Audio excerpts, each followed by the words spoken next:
from the city that never sleeps. 17 miles from Madison Square Garden, New York City. It's America at Night with Rich Valdez, America's favorite late-night talk program, featuring interesting guests from around the world and calls from across America. And now, here is your host, Rich Valdez.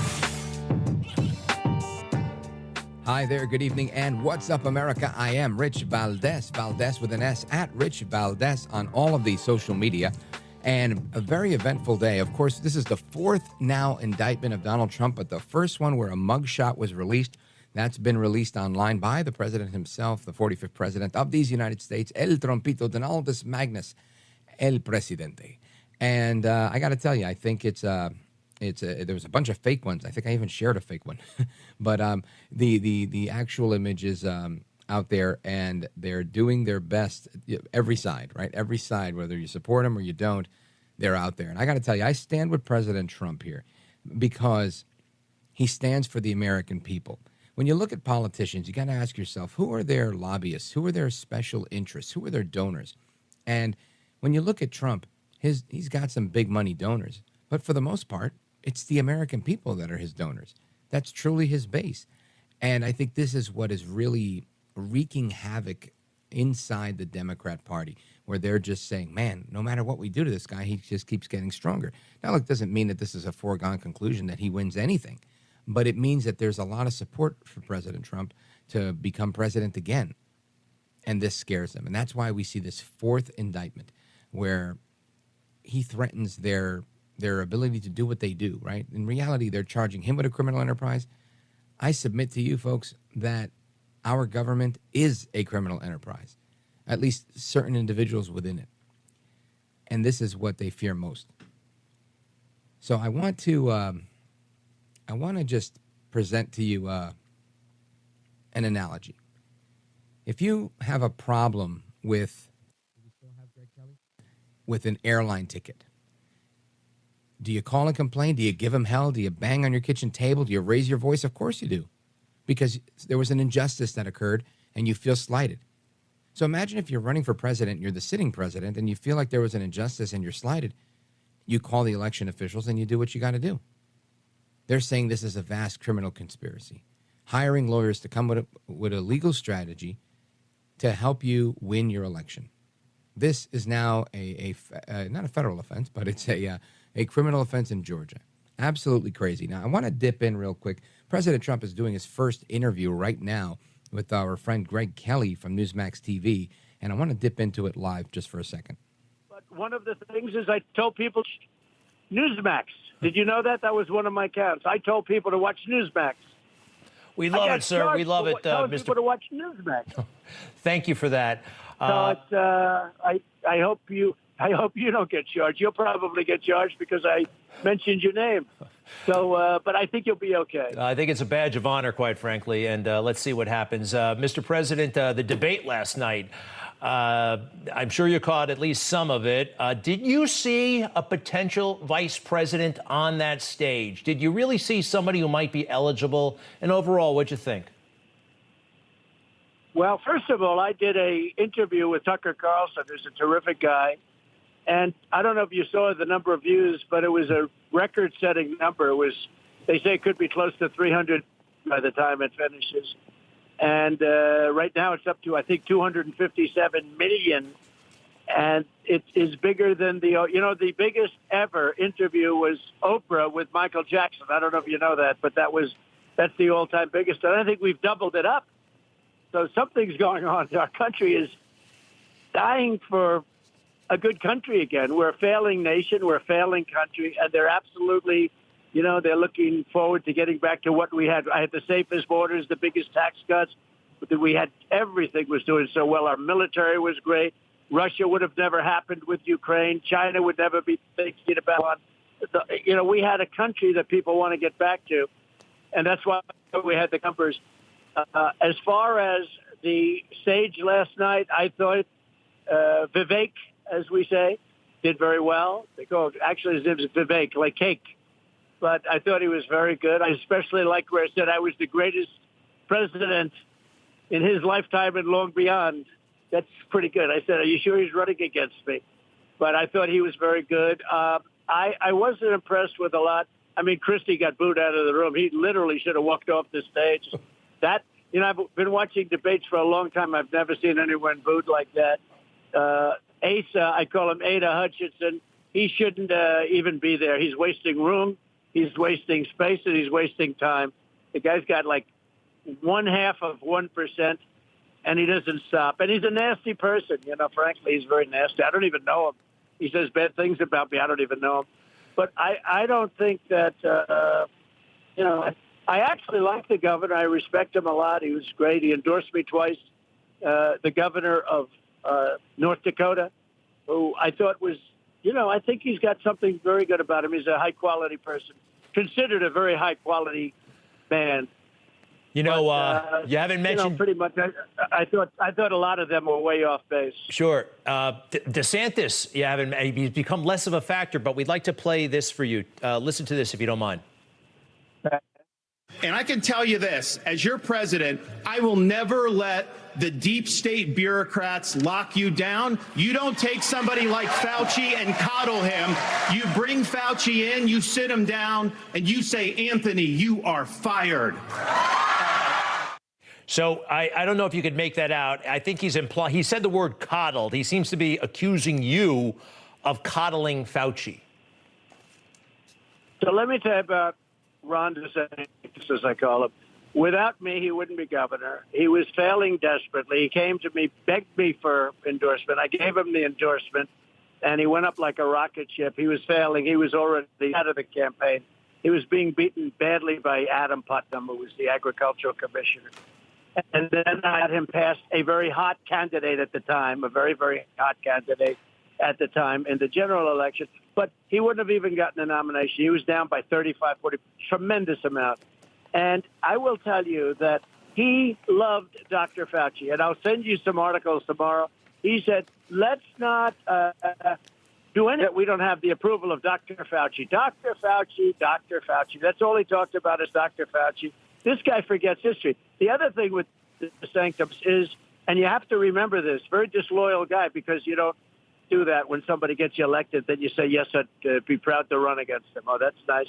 But I'll tell you, he loved Fauci, but he also locked down the state.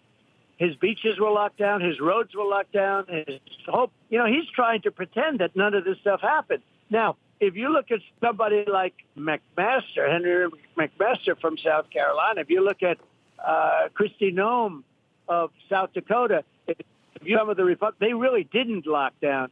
But Ron locked down Florida. I was there, and I can tell you. And he puts to pretend he's got Fox behind him, although Fox has now given up on him entirely, I think.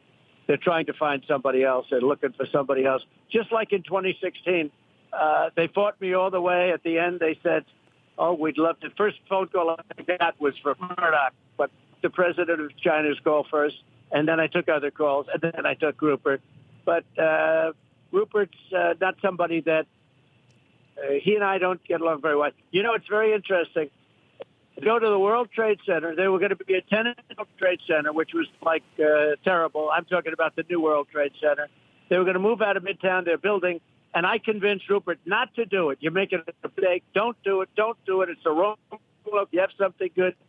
Send your lease and get options to buy and all this. I gave them great advice, and they didn't move. They were all set to move. I'm sure the people at the World Trade Center weren't so thrilled with me, but I got Fox, that whole News Corp, not to move.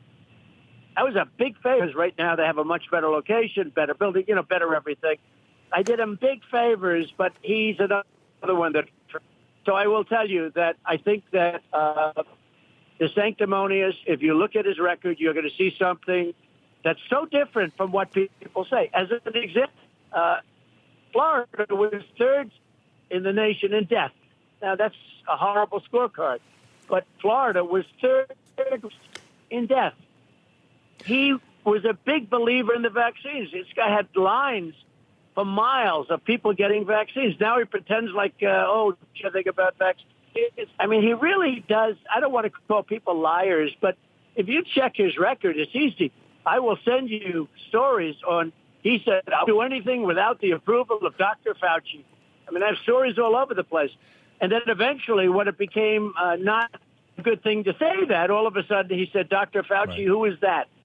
All right, that's President Trump on Newsmax TV live doing his first interview with Greg Kelly Reports. And I wanted you to hear a little bit of that to get some of Donald Trump's reaction to his fourth arrest in Georgia today, the fourth indictment overall, the first one in Georgia. Absolutely astounding. The mugshot is out there, and I think, honestly, I do believe it's going to help him. We're going to hear more about that straight ahead. Plus, did Putin kill Prigozhin? We're going to get to that as well and a couple of other items. Don't go anywhere.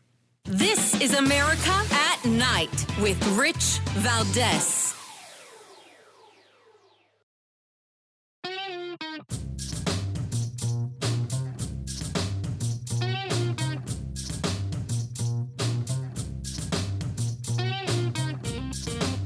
I want to listen to you, Rich, all the time. America at Night with Rich Valdez. All right, familia, welcome back. We continue our coverage of what's going on with El Trompito Donaldus Magnus, the 45th president of these United States, El Presidente, Donald J. Trump. And I want you to hear what he said coming off of the plane headed over to his indictment earlier today. Listen to this. Thank you very much for being here. I really believe this is a very sad day for America. This should never happen. If you challenge an election, you should be able to challenge an election. I thought the election was a rigged election, a stolen election, and I should have every right to do that. As you know, you have many people that you've been watching over the years do the same thing, whether it's Hillary Clinton or Stacey Abrams or many others. When you have that great freedom to challenge, you have to be able to, otherwise you're going to have very dishonest elections. What has taken place here is a travesty of justice. We did nothing wrong. I did nothing wrong. And everybody knows it. I've never had such support. And that goes with the other ones, too. What they're doing is election interference. They're trying to interfere with an election. There's never been anything like it in our country before. This is their way of campaigning. And this is one instance, but you have three other instances. It's election interference. So I want to thank you for being here. We did nothing wrong at all.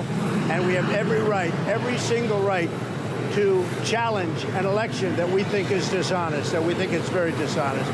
So thank you all very much, and I'll see you very soon. All right, again, that's Donald Trump saying that this is a very sad day for an American. That's something I agree with. I want to talk about a number of items, but I want to start with this one with retired Brigadier General Blaine Holt, retired from the United States Air Force. He's a C-17 commander, a pilot, and he was the deputy representative to NATO. General Holt, welcome, sir. Always good to be with you, Rich. Thanks for having me on what is, I think, a very tough day for our country. Amen to that, brother. I hear that, and thank you. It's always good to hear from you, too.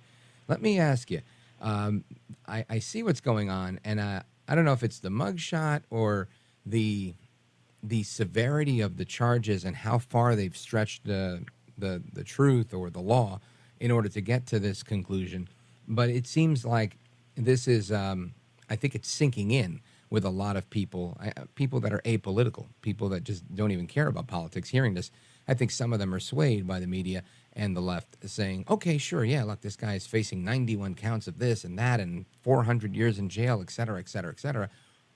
I think some of them buy it, but I think others are saying, I mean, come on, I don't like him either, but, you know, in Spanish we say, no es pa tanto, right? We shouldn't be doing all of that. So I think, right. I feel like that's where we are. What's your take? Yeah, my take is this. I'm right there with you. I think that, if anything, this hypocrisy, this lawfare being waged in our nation against a man, and let's be very clear, this is not Republican versus Democrat.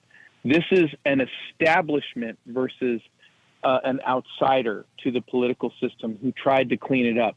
And it's what any of us would want our nation doing, which is cleaning up that thing called the swamp that we've all been beholden to. And they're now closing ranks, and they don't care what it looks like. They don't care about historical precedent. They don't care about indicting a president on frivolous things. I mean, my God, they tried to impeach the man twice And yet he still had all the accomplishments that he was able to achieve, despite everybody coming and trying to go grind at him and get him. And so all this has done is galvanize so many people's support around him. And I think last night the numbers were very clear. People who watched the debates of what essentially amounts to globalists and insiders at 24 million viewers compared to now passing 250 million viewers on President Trump's discussion with Tucker Carlson speaks for itself. And I know there's many people on the left who can see this for what it is, and they're honest people, and they're like, this is not right. This is not. And they also understand if this is the new definition of politics in our nation, this will come back their way. General Holt, I look at what's going on and I think to myself, Trump has a way with words, and some criticize him for it, but I applaud him for it because I think, early on, he said, look, they're not coming after me. They're coming after you. I'm just in the way. And I think some people bought onto that and others thought it was hyperbolic or theatrical. But when you really look at what's happening right now, I think more and more people really are opening their eyes to that sentiment, thinking, man, if they can do that to this guy that was just in the White House, I don't know, 30 months ago or whatever it was, absolutely they're coming after us. And I always follow that by saying they've been coming after us for a really long time. I think it's the other way around, right? I think they've been coming after the little man and stepping on people from the days of Enron to, going after corporations, whatever, you name it. The government has been out of control for a long time. And now they're reaching the height of their lunacy, if you will, because now they're going after former presidents that disagree with them and challenge them and present a threat to the, in my opinion, criminal enterprise that they run. And I don't mean the entire government is a criminal enterprise, but I mean there is a bunch of corrupt individuals in government, and now they're, I'm not going to say they're on the run because I don't think they're really fearful. I think they're concerned that people are aware, concerned that Trump could threaten them and potentially, cramp their style. If they were afraid, I think they'd give up. I don't think they're afraid. I think they're digging their heels in, and that's why they're reacting the way they are. But it's remarkable to me that that's actually happening. So let me just remind the audience again who you are because they can't see you. We're on with General Blaine Holt. He's a retired Air Force general. He's the deputy representative to NATO, C-17 commander. He's a pilot. He's also a tech entrepreneur, and he's a senior contributor on Newsmax. So you've seen him on television, and he and I go to the same barber. So you can recognize him that way. We do. We do. He's also the co-founder of Restore Liberty. Now, General, we only have about a minute to go before our first pause, and we'll be coming back. But I want to set the stage for this discussion that I want to have about Prigozhin. And if you have any other thoughts on Trump, we could do that as well. But sure. I was on this microphone, I don't know, 3 weeks ago saying, I don't think Putin's going to do anything to Prigozhin. I just don't think he's going to do it. He doesn't seem like he's taking things I don't think he's as strong as people are making him out to be. So I don't know all the facts, but I want you to help explain it to me and school me. And if I was wrong, I was wrong. But folks, we're coming right back with General Blaine Holt. You know him from Newsmax. Of course, it's me, Rich Valdez. We're here. If you want to join the conversation, feel free to do so. 833-482-5337. 833-4-VALDEZ. Don't move a muscle. We're coming right back.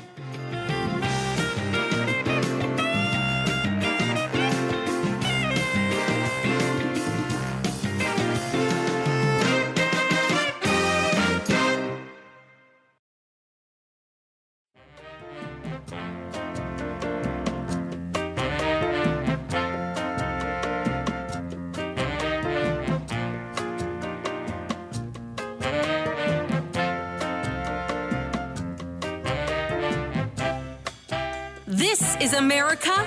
This is Night. This is Rich Valdez. Прежде всего хочу выразить слова искреннего соболезнования семьям всех погибших. Это всегда трагедия. И действительно, если там находились, вроде первичные данные говорят о том, что там находились и сотрудники компании «Вагнер». Хотел бы отметить, что это люди, которые внесли существенный вклад в наше общее дело борьбы с неонацистским режимом на Украине. Мы об этом помним, знаем и не забудем. All right. I know you don't understand what's going on because that's Russian. Many of you don't speak Russian. But that is the Kremlin making an announcement of condolences because they feel badly about the death of Prigozhin. Meanwhile, the Pentagon spokesperson, Pat Ryder, General Ryder, says that he doesn't have any further information on the plane crash and that he won't be providing any, at least for the time being. Now, our guest is retired Brigadier General Blaine Holt, United States Air Force, former deputy NATO representative. He's a C-17 commander, and you've seen him on Newsmax TV. General Holt, what do you make of all of this Prigozhin business? Yeah, so, I mean, you're looking at revenge is best served on a cold plate, right? So Yeah. it's a page out of The Godfather where now Putin, who, I get what Pat said. Pat's a great guy. He used to work for me in the Pentagon, but he's limited by what he can share on classified information. But really, a surface-to-air missile was launched at that airplane, knocked the wing off of it, and they destroyed the top leadership of Wagner, which, I thought that this would go down via Prigozhin eating a really nasty bowl of soup, and he wasn't going to make it. Right, but some poisoning. What I think, yeah, the Kremlin wanted to send a very strong message to dissenters that this is what will befall you. And it's not more complicated than that. And then to try to assuage any Wagner folks inside the country now who are threatening an insurrection against Moscow and other parts of Russia, he comes to praise him. He comes to say, and what your viewers heard in Russian was, he made these great contributions in Ukraine.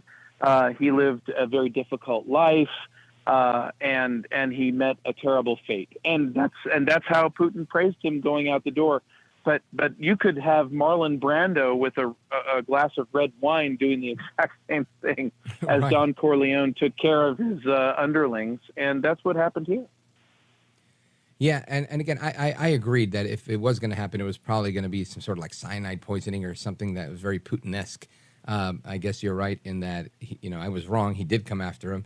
And again, no fingerprints. So go Putin. He does what he does really well. I underestimated him.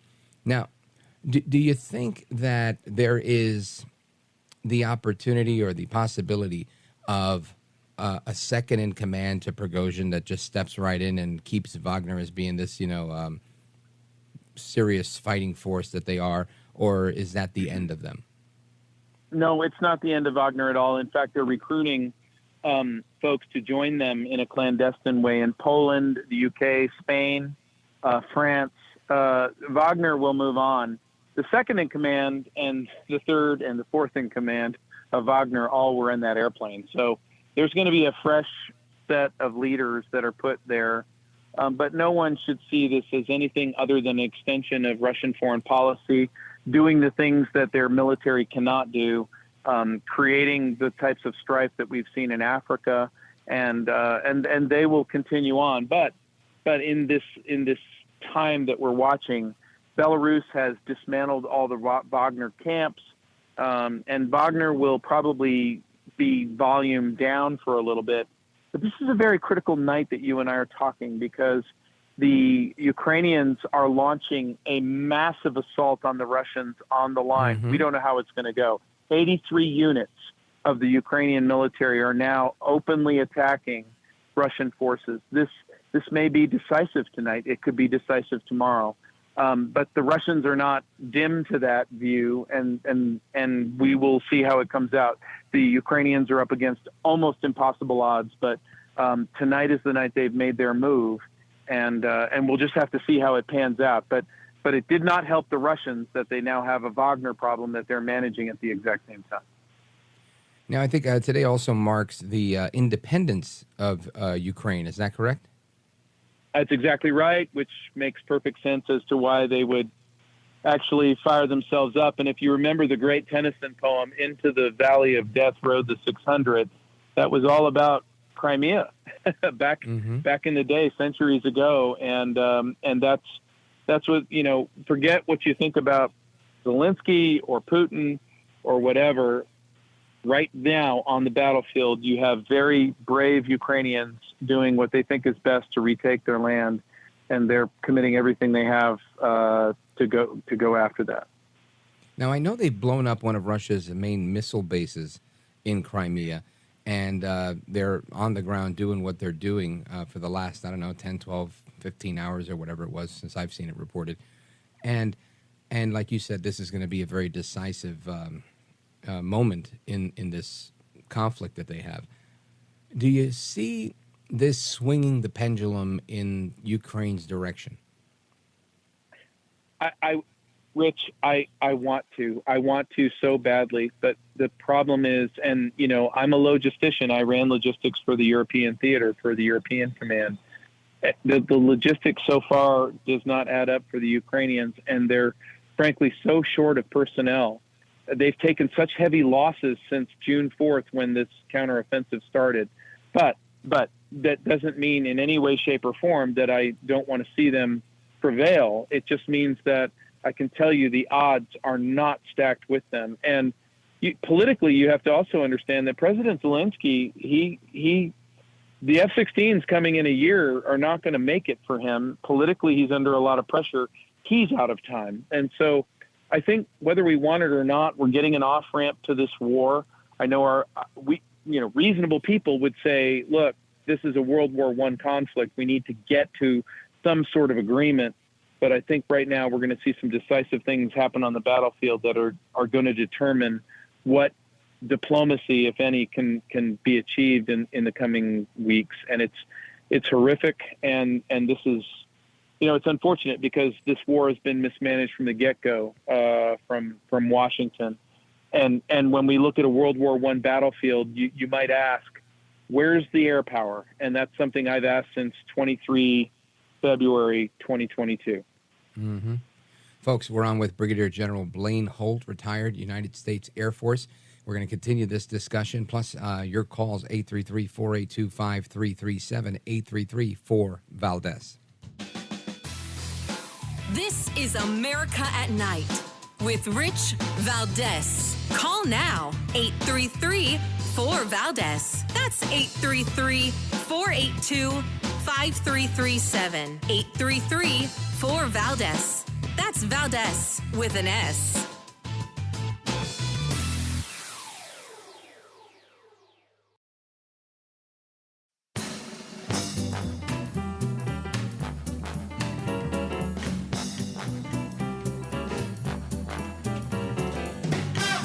Mr. Call Screener, who is a budding radio star, by the way. Richie Valdez is terrific. This is America at Night with Rich Valdez.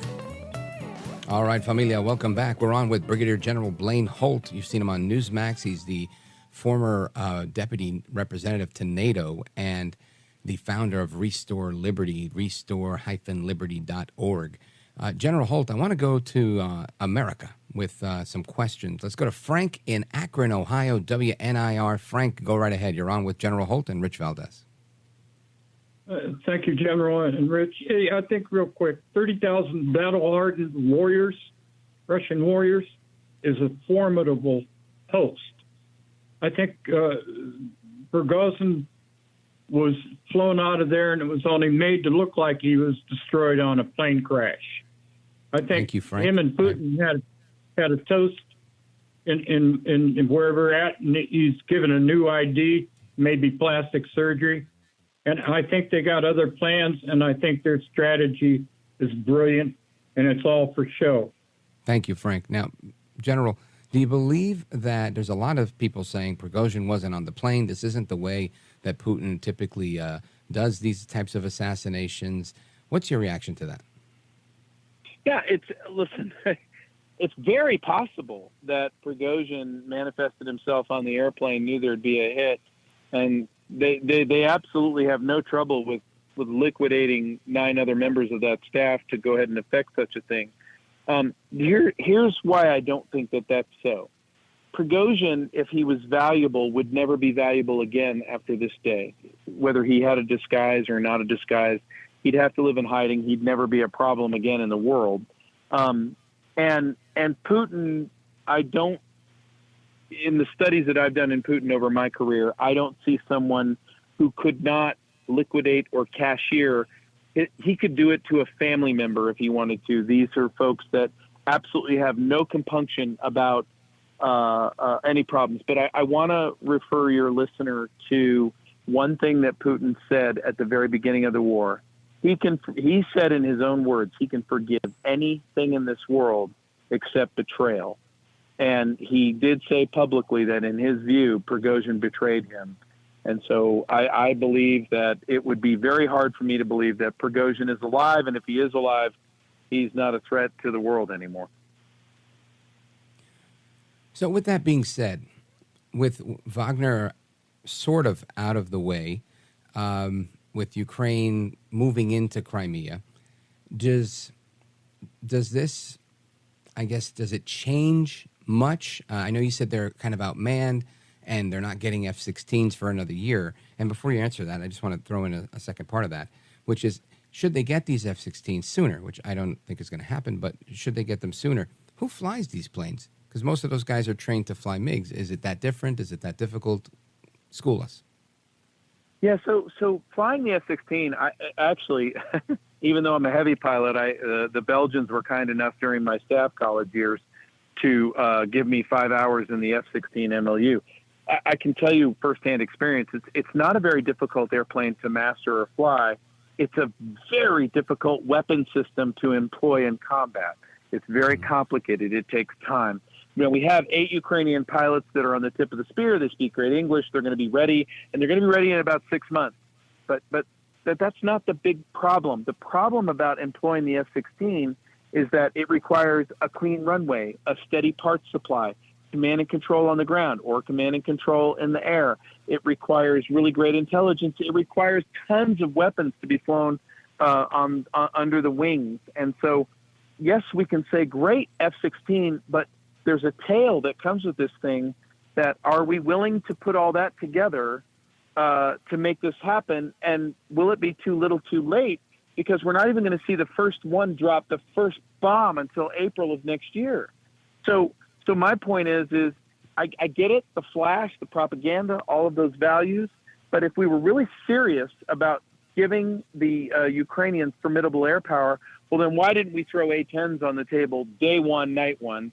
Why did we give them 6 months, the Russians, to prepare for defenses against the counteroffensive? We did all those things. And unfortunately, this speaks to either the malevolence or the incompetence of what the administration's done in this war. General Blaine Holt, absolutely great analysis, and doesn't look good for Ukraine right now. I'm rooting for them so that this can be over. Do you think there is, you mentioned an off-ramp before.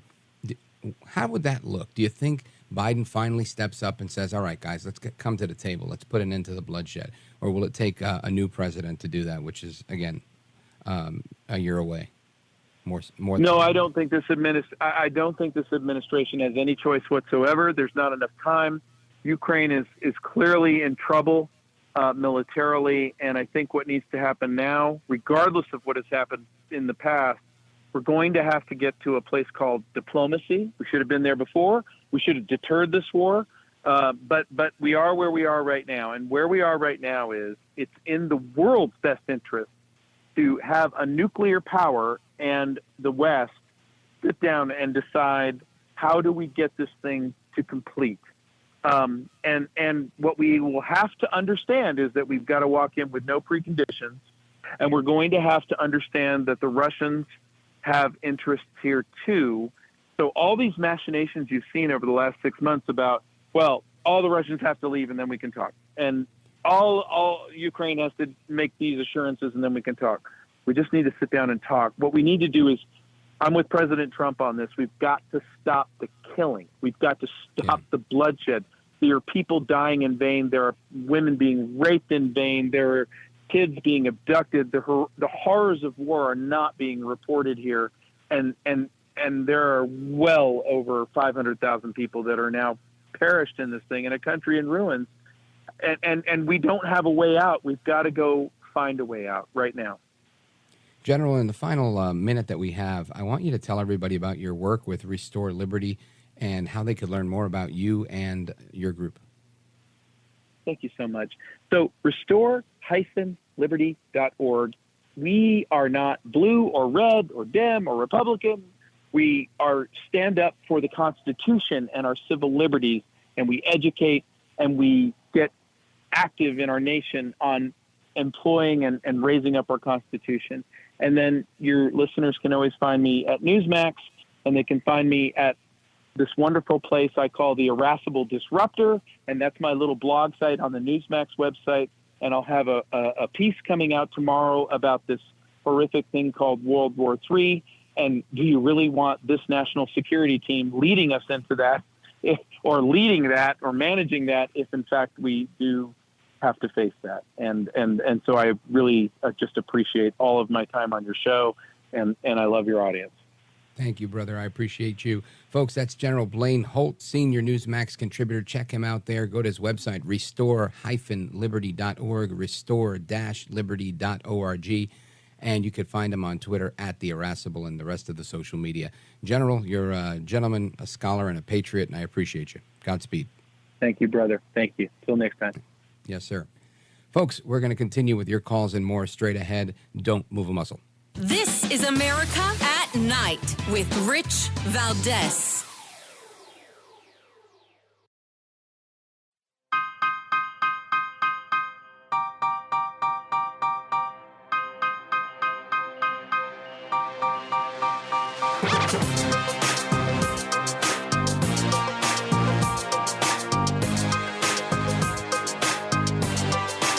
This is America at Night with Rich Valdez. All right, we go back to the phones. Let's check in with Kim. She's in Shields, Michigan on KDKA out of Pittsburgh. Kim, welcome. Hi, Rich. Thank you. Boy, another good guest. Thank you. You're welcome. What I wanted to say, if Prigozhin really is dead,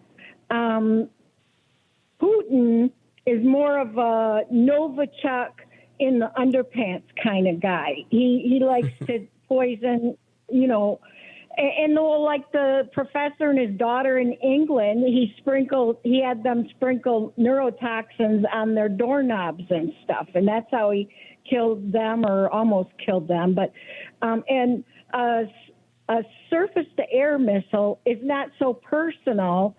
I wonder if Putin's starting to be afraid of the war crimes tribunal charges, because it's said that he's afraid to go to free countries now because he's afraid he'll be arrested for what he's done to Ukraine and stuff. So what do you think? If he really is dead, do you think the surface-to-air missile not being his signature, right, do you think he wanted to kind of step back from it? Here's what I think. And again, I don't know a whole ton about this, but I do think I was wrong in my assessment that Putin wasn't going to retaliate. I do think he might be a little hot under the collar, and that's why he retaliated this way. And I would imagine that while there may be no fingerprints, he was probably responsible and found another group like Wagner or somebody else to do his dirty work for him. So I think he's trying to send that message that, hey, you mess around, you're going to find out. And it sucks. Somebody's got to stop him. And sadly, it's not Joe Biden. Folks, we're coming right back. There's more to come straight ahead. People are lying in job interviews, and it's not always the people applying for the jobs. Stay tuned.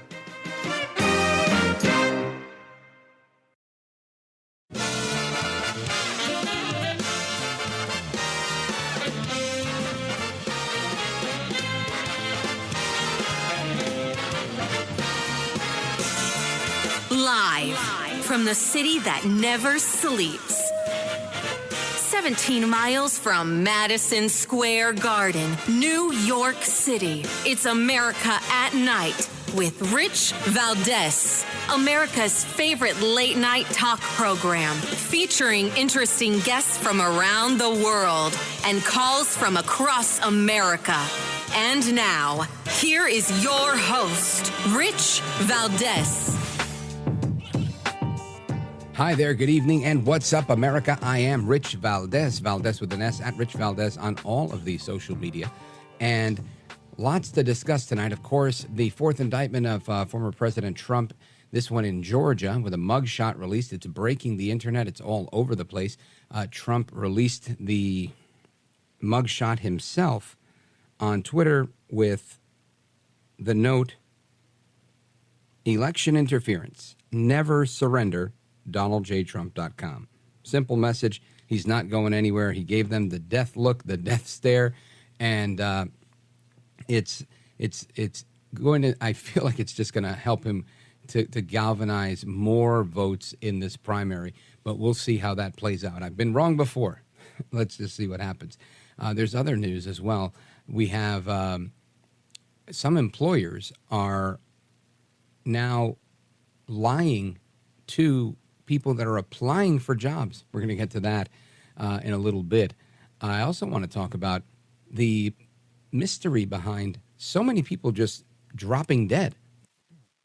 There are stats out there that more and more people are just mysteriously dropping dead. And we're going to get to the bottom of it with Edward Dowd. He's the founding partner of Phinance Technologies, and he's written a book called Cause Unknown, the Epidemic of Sudden Deaths in 2021 and 2022. Edward Dowd, welcome to the program. Rich, thanks for having me on today. So honored to be here. Thank you, sir. Likewise.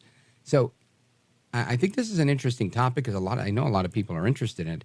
What I think is really interesting here is that from what I'm reading, significant portions of these people that are dying are not dying from anything attributed to COVID, which I think is what most people would think, given that we're, just recently post-pandemic. So what is killing the healthy young Americans? It's a host of things, but predominantly the sudden deaths are cardiac in nature. And they've been occurring with much more frequency amongst the very young since the beginning of 2021. The first year of the pandemic, about 500,000 Americans died excessively above normal trend death rate. And it was mostly older folks. And then in 2021, we had a similar amount of excess deaths in the U.S., 500,000 above the 5-year historical trend line. But the problem was the mix shift. Predominantly, younger folks started to die and take up more of that number. Millennials saw 60,000 excess deaths. Gen X saw 120,000 excess deaths. And the mix shifted to young. And especially we found in the employed groups of the country, group life insurance policy saw 40% excess death in 2021. And in the third quarter of 2021, we saw 84% excess death for the millennials, ages 25 to 44.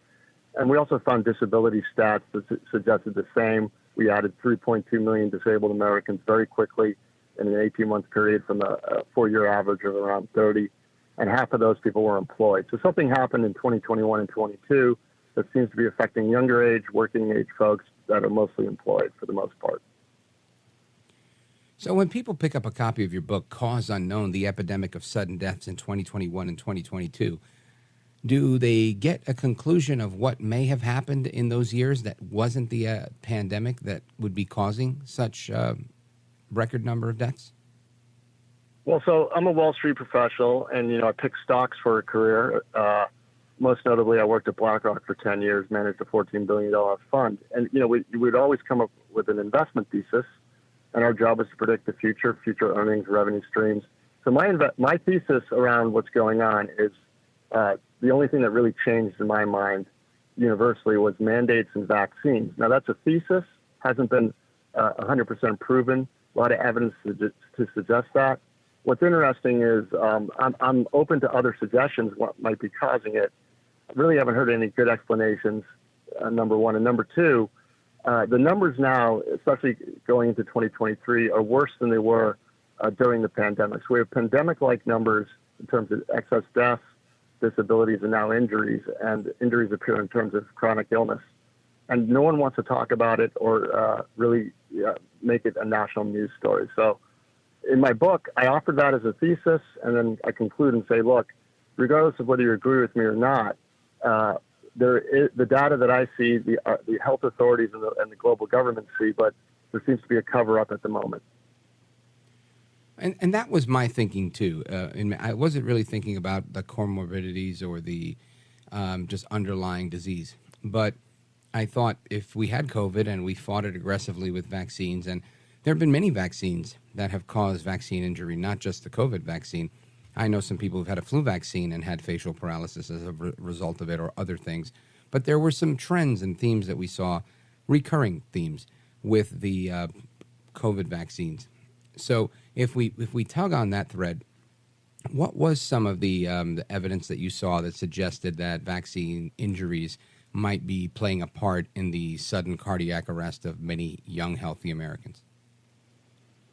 Well, we did, correlations, not causation, but my team and I did some analysis of the disabilities.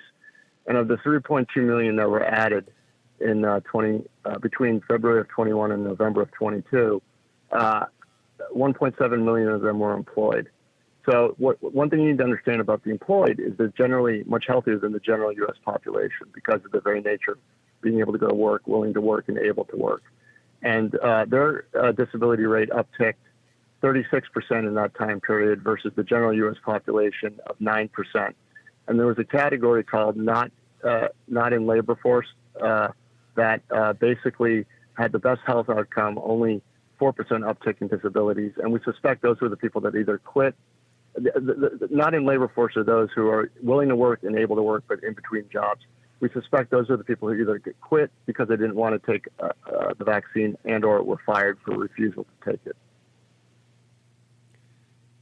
So if people quit, they're fired. This impacts their overall health, and then they become ill, and then they die. Is that kind of how? The people who quit actually had the best health outcomes. The employed had the worst health outcomes, which has never happened in the history of the U.S. It all flipped on its head. Same thing with the group life insurance industry. They had 40% excess mortality. The total U.S. population had 32% excess mortality. Now, the group life insurance industry did a study in 2016 to prove what they already knew, because this is a great business. They showed that this age cohort, 25 through 64, in their group life policy industry, had 1/3 the death rate of the general U.S. population. So it's a much healthier group. But in 2021, it flipped on its head, and they were 8 points worse than the general U.S. population. And so, if it was COVID, you have to say it's a very sneaky virus that kind of affects only the employed and the most able-bodied amongst us. Right. So you have to kind of break it down, and when you do that, it kind of looks like it definitely points to vaccines. Now, was there any other evidence besides the group life insurance data and the comparison between the unemployed or employed that would suggest the same? Well, we also saw absence data and work time loss from the Bureau of Labor Statistics that has exploded in 2022. And that's where we get our injury estimate from. We estimate, and we have, online at our company website, PhinanceTechnologies.com, spelled with a PH instead of F. We illustrate all this. We have all our backup data and all our research. We saw a 12 standard deviation lost work time rate in 2022 above normal 20-year trend. And for those of you who don't know what that means, a 3 standard deviation event is from normal, and that happens 0.3% of the time.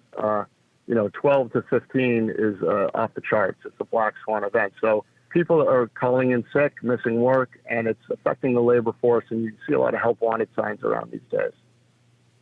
Wow. Folks, interesting data here. The book is Cause Unknown, The Epidemic of Sudden Deaths in 2021 and 2022. Edward Dowd, for everybody that's listening and wants to pick up a copy of the book, let them know where they can go get it. They can get it on Amazon Amazon.com or SkyHorsePublishing.com. My publisher is Skyhorse Publishing. Now, earlier you mentioned you were with BlackRock, and BlackRock has been taking a lot of heat in the news. What's your thought on why that's happening? Do you think it's a competitor? Do you think the allegations that they've got their hands in everything and they're part of the global elite that control everything? Where do you land on that? Yeah, so I left BlackRock in 2012, and it was a very different firm. They did a bunch of acquisitions and became a different firm, and they basically started to take over what's called the passive indexing market space, ETFs, and they became a $10 trillion asset manager. And back in the day when I was running the portfolio, I would vote the shares of the company and decide whether to award employment benefits, compensation to the executives, or vote down certain things I didn't like. I made the decision. With passive ETFs, BlackRock kicks that up to an executive committee at the top of the firm, and so does Vanguard and State Street. They all invest a lot of money in these passive indexes. So the criticism is it's too much power in too few hands. Now, there's no evidence that they've done anything wrong. They do seem to want to promote ESG, which is in the news these days, and DEI, and that has got a lot of people concerned that they're influencing the corporate boardroom too much. And Charlie Munger of Warren Buffett fame, he's the partner with Warren Buffett. He's written an op-ed in the Wall Street Journal about a year ago suggesting that this is a problem and needs to be examined, and it's a monopoly issue. So that's why I think they're getting a lot of heat. A lot of people are theorizing that since they own, almost every company, in the U.S. and a large percentage of it, that they have some sort of undue influence or control. I'm not necessarily sure that's true, but the appearance of it being there is enough to really spook people. Yeah, it makes sense to me. Folks, the book is Cause Unknown, The Epidemic of Sudden Deaths in 2021 and 2022. The author, Edward Dowd, he's a founding partner of Phinance Technologies. They're a global macro alternative investment firm. Edward Dowd, let everybody know the website where they can find out more about your work. Yeah, so it's Phinancetechnologies.com, spelled with a PH instead of an F. We have something called the Humanity Projects, and we have all of our research done by a great team of PhD physicists, data scientists, myself, and others. And it basically covers excess deaths in the U.S., all of Europe, Germany, the U.K., Ireland, Australia. We hope to do Canada one of these days. And we also do a disability project in the U.K., the U.S., absence rate projects in both the U.K. and the U.S. And we also looked at the mRNA clinical trials, and we found a similar rate of adverse events in those trials that we're seeing in the real world, which suggests they should have known back then that there was a safety issue, and they should have probably not gone forward with the drug. Wow. Excellent information. Edward Dowd, thank you for joining us and bringing us up to speed on it. Good luck with the book, Cause Unknown, The Epidemic of Sudden Deaths in 2021 and 2022. Edward Dowd, thanks for being here. Thank you so much, Rich. Honor. You bet. My pleasure. Folks, there's more to come straight ahead. Don't move a muscle. Your calls and more. 833-482-5337. 833-4-VALDEZ. This is America at Night with Rich Valdez. Call now, 833-4-VALDEZ. That's 833-482-5337. 833-4-VALDEZ. That's Valdez with an S.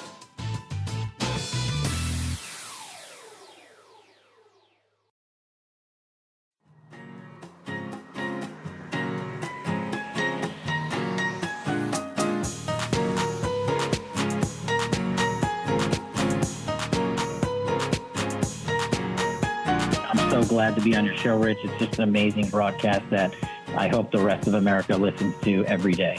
America at Night with Rich Valdez.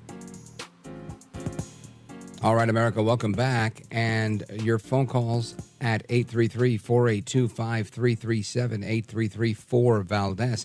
And just a reminder, Open Phone America is coming up at the top of the hour. Make sure you start calling in as soon as you're able to. This way you make it on the show. Sometimes there's a little bit of a hold time. We do have multiple phone lines, but sometimes we leave people hanging at the end of the night, and I always feel bad about that. So the earlier you get in, the better the shot of getting on. And let's hit the phones right now. Let's go to Jim, Las Cruces, New Mexico, KOBE. Go right ahead, Jim. Buenas noches. Buenas noches. This is ties in with what your guest, the fellow who was just on, was talking about. I remember when they put the warp speed on the COVID vaccine, trying to get it in so they could use it on the public as soon as possible. And I remember that Trump announced that they were going to have America first. They were going to have U.S. citizens be in the front of the line. And I also remember right after that, Bill Gates being angry about that. He did not want to introduce it to the first world. He wanted to go to places like Africa and have them be in first line. And then after things started going south, when people started dying mysteriously or developing the blood clots, I think I'm not, I don't want to talk out of school, but I think that's what worried Bill Gates. What if this experimental vaccine, went south on everybody, and then all of a sudden there are all these things that would be embarrassing to the pharmaceutical companies and to him personally, and that's why I think he wanted to use the third world as like the testing ground of sorts. I'm suspected. Right. No, listen. Yeah, I understand. That's your observation, your opinion, and I think it's a valid opinion. I don't know all of the logistics of where. I know Gates has been into this thing with vaccines for a very long time. We actually had a cut here a while back of an old talk he did, I think, on one of the TEDx or TED platforms many years ago, and he said something like, "We can save the world through vaccines," or something like that, or cure the problem with world population. Just some crazy quote that made me think, this is what happens. And at the time, he was the richest man in the world. And it just made me think, sometimes money really gets to your head. It's like one thing to go and buy lots of expensive things and live a grandiose lifestyle.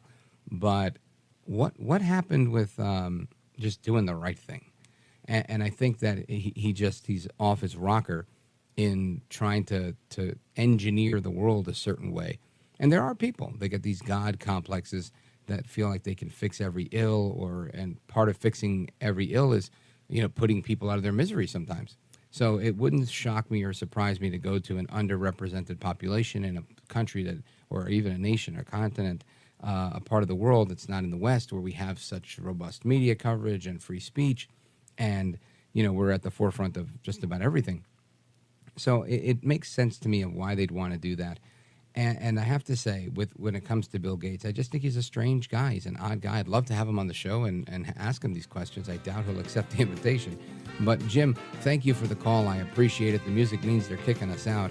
And straight ahead, we're going to continue our discussions. And some people are saying that instead of lying on their job application, employers are now lying to them. We're going to find out more about that as Americans face this crisis with the economy, and people are looking for second and third jobs, and we see that through the jobs report. Don't go anywhere, folks. I'm Rich Valdez. We're just getting started. Get comfortable. There's more to come straight ahead.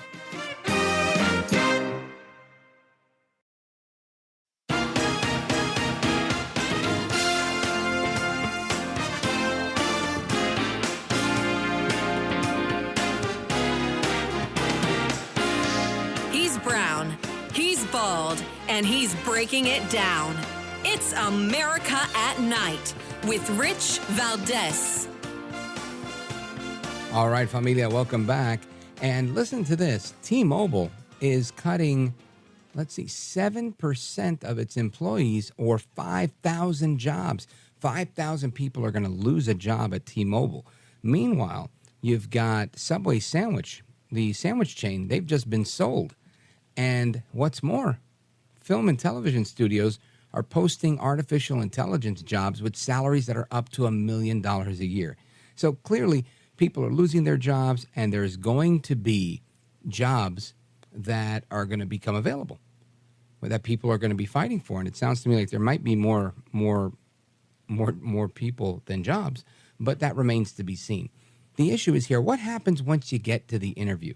Because historically speaking, people have, embellished on their resumes, and there's been lots of things that have, been discussed with job interviews.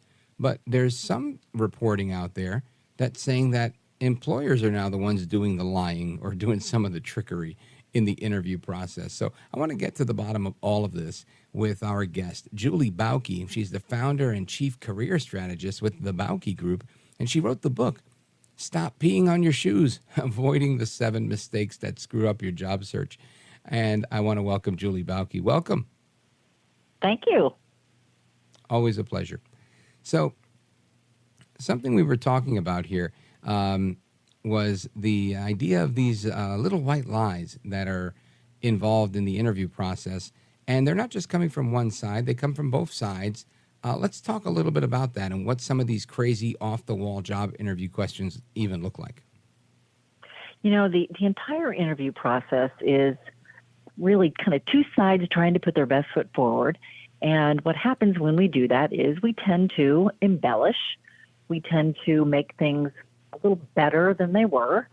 And really both sides are doing it, which then leads to a bad hire.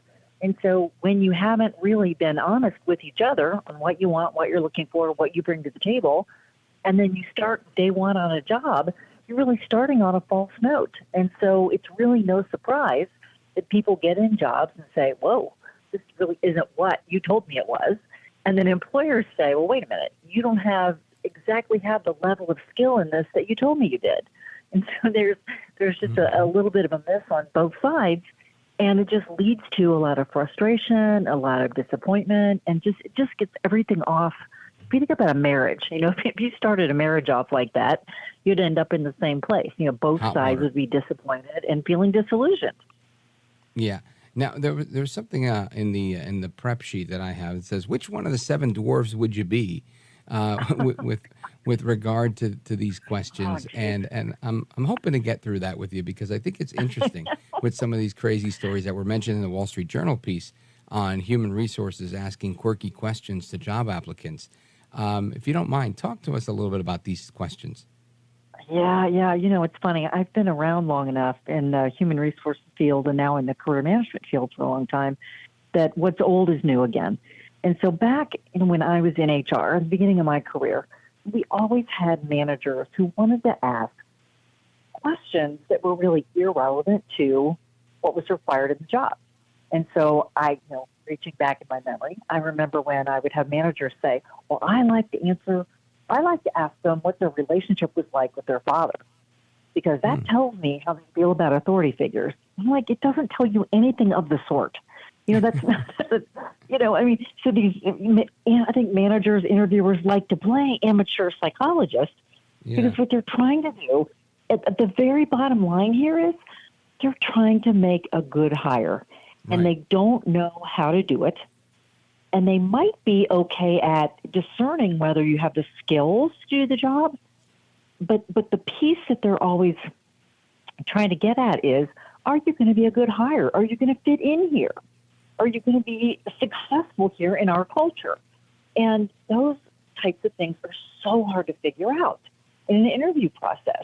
And so individual interviewers resort to these crazy questions. Like, so if I say to you, of the 7 dwarfs, which one are you? The question then is, what are you going to do with that answer? What if they say, I'm grumpy? Well, now what? Does that mean you're a good hire? Is that good or bad? Or a bad hire? So it's you might think you're being clever when you ask questions like this, but all you're really doing is you're not getting useful information out of it. You might think you are, but I would say that'd be very hard to prove.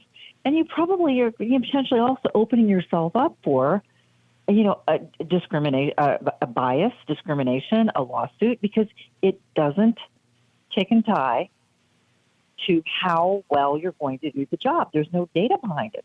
And so people are out there just pulling stuff out of the air, and it's not leading to the outcomes that they're trying to get at, which is a good hire. Very interesting stuff. Folks, we're on with Julie Bauke.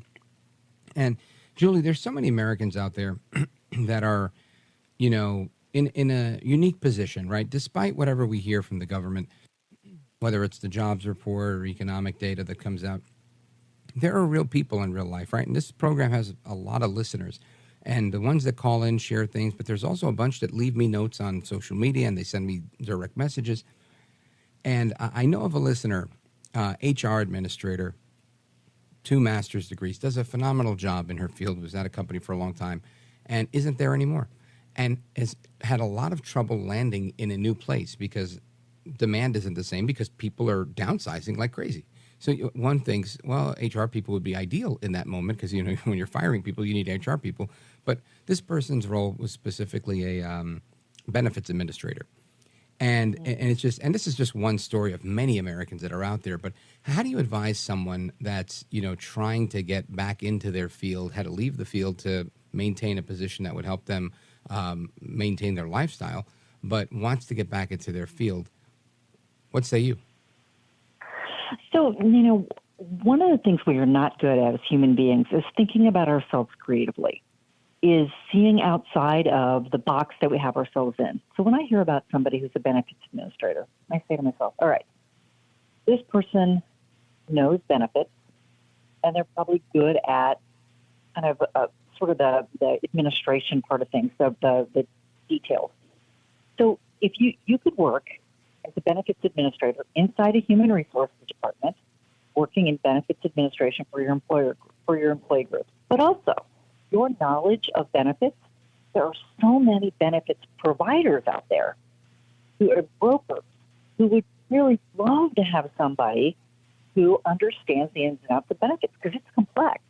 And so I would tell this person, if she was sitting across from me, I'd say, look, okay, you have to separate your knowledge and your skills from your company and your title. So what is it that you're able to do, and who would want it? And so you have to start thinking like around yourself. You used to be in HR. If I were this person, I'd say, okay, I'm still going to apply for HR jobs. I'm still going to network with and build relationships and go to HR meetings, et cetera. I'm going to broaden my search. And I'm going to say, where else is my knowledge valued?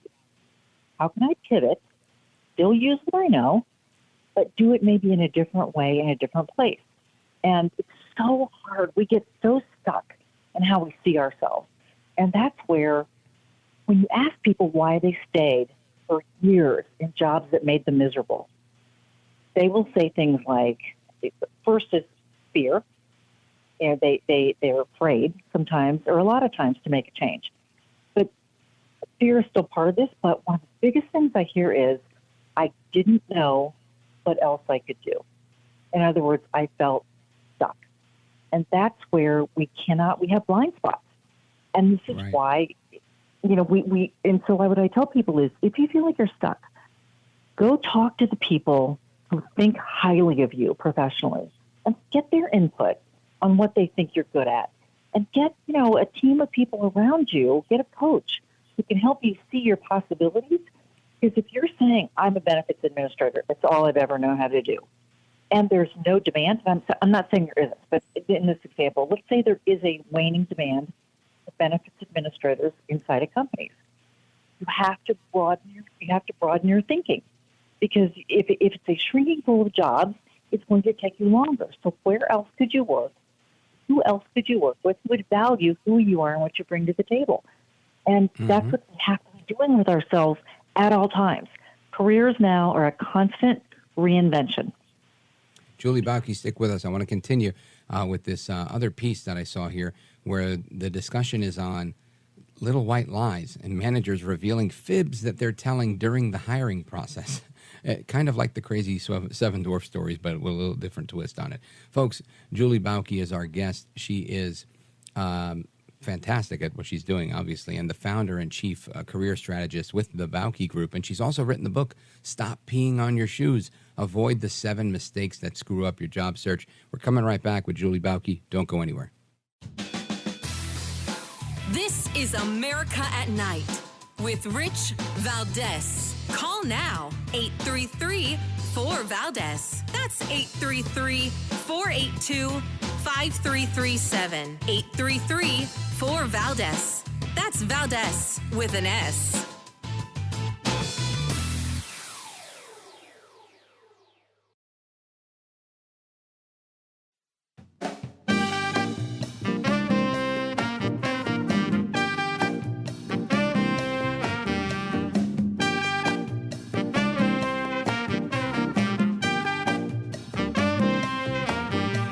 America at Night with Rich Valdez.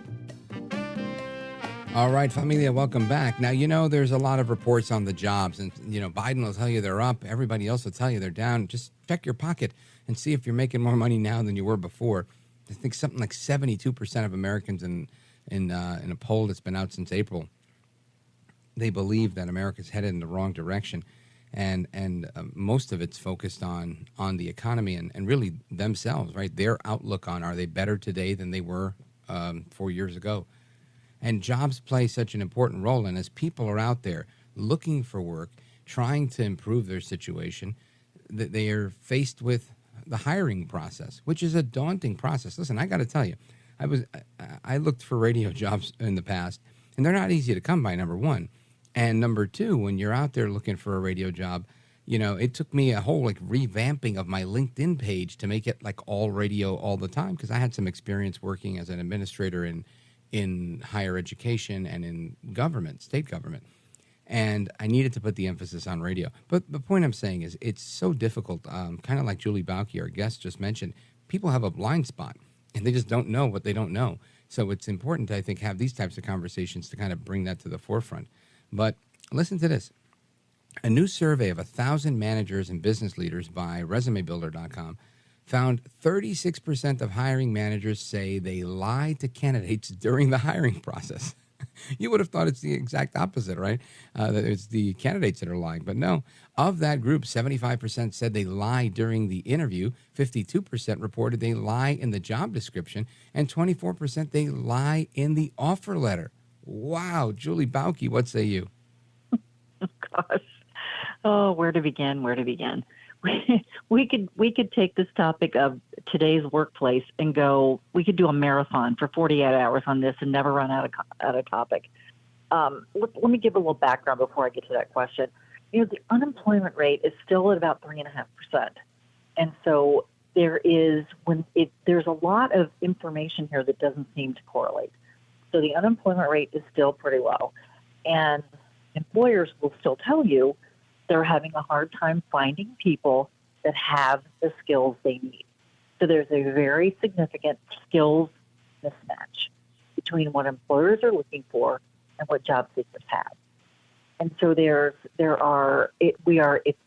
a mess. And there's a million reasons for this that we could, go on for hours about. But so now what happens when you have, in a lot of it, depending on the jobs, of course, it's hard to broad brush this, because there are certain areas, certain professions and industries where there's a lack of talent, and there are plenty others where there's too many people for the jobs that exist. And so it's not a one-size-fits-all. But what happens when you, in general, have a situation where employers are desperate for people with certain types of skills and abilities, they will perfume the pig, and they will say things. And they will, again, try to make it better than it is, because they figure once I get you in the door, it's going to be harder for you to leave. Right. And it happens in professions where there is a lot, there's great demand. So one of the things that I talk about is something called a signing bonus. And what happens is organizations sometimes, they will throw money at people to get them into jobs in which they're having a really hard time finding people. And it's such a short-term solution. It's a very short-term solution, because money and hiring bonuses, it's very appealing up front and very ooh, I'm going to get $5,000, $6,000, $7,000. But then if the person comes in, normally if you get a signing bonus, for example, you're expected to sign something that says, if I leave before X number of days, months, whatever it is, I have to pay it back. So employers are using things like this to get people in the door because they know they at least have them for a short period of time because you're probably going to go out and spend that hiring bonus. And so it's the attitude that I'm just going to keep front loading them. I'm just going to keep putting them in the pipeline, putting them in. Somebody will stay, darn it, out of these 5 people I just hired. And it's such a short-term solution. But in certain professions, when it comes to hiring, employers are desperate. And so they're doing anything they can to bring people in the door, including hoping you'll forget what they said in the interview. And you won't want to leave because you just started. And so there's just a lot of bait and switch, I think, that goes on both sides, especially in times when employers really are. So when an employer is very short-handed and their people are quitting and they can't keep people, they'll do all kinds of things to get people in the door. And it's like, well, once they say yes, I'll worry about it once they get here. On the other side, well, I was just going to say, ultimately, it's kind of like a double-edged sword, right? So while people think, well, I'm embellishing on my resume, I'm saying I did X, Y, and Z, and I only did A, B, and C. They're doing the same thing, right? Everybody's hustling each other, which is what I find so remarkable at the story and how honest it is. But you were saying. I was just saying, think about 2008, and when it was very much, the employers had all the leverage. And they utilized it, in bad ways. Like I knew back then I had so many friends and coworkers and colleagues and clients who they literally were doing everything they could to hang on to jobs, even if those jobs were absolutely miserable. Yeah. Julie Bauke, hang on one moment. We got to take a quick pause and come back and finish our talk on miserable jobs back in the 2008 crisis. Folks, we're on with Julie Bauke, and we're coming right back. This is America at Night with Rich Valdez.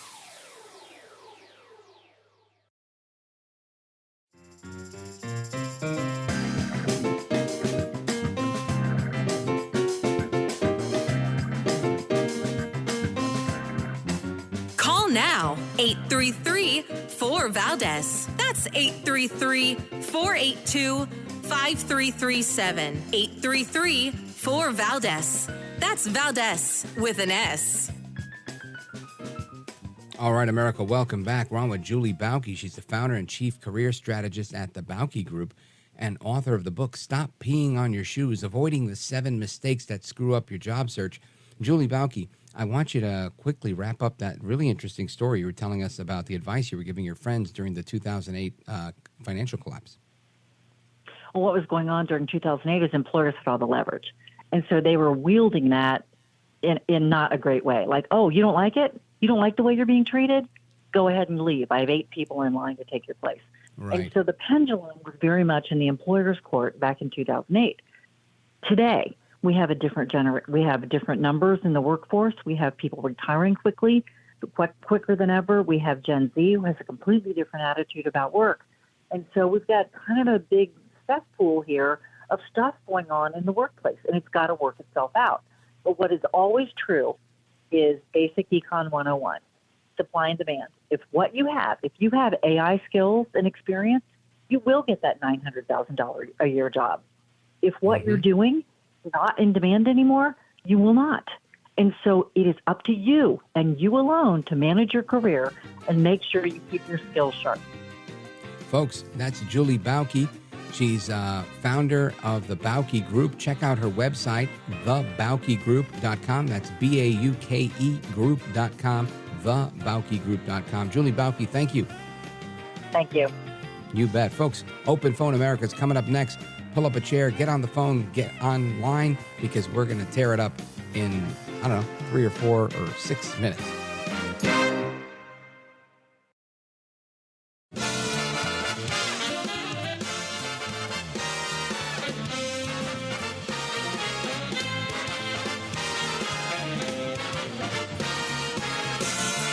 Live from the city that never sleeps.